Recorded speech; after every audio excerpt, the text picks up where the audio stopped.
VC साहब तोहफा पेश करेंगे सुखविंदर जी को।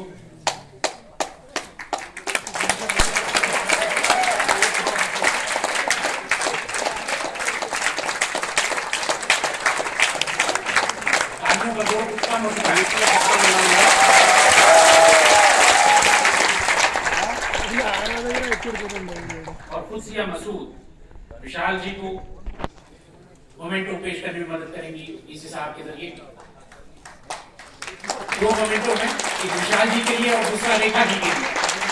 रेखा जी का मोमेंटो भी बना के कबूल करें। और खुश नवाज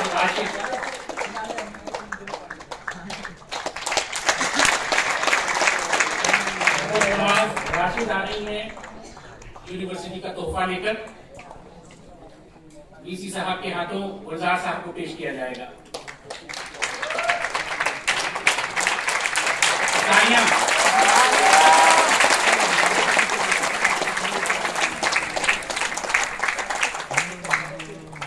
बहुत शुक्रिया आप सबका शुक्रिया।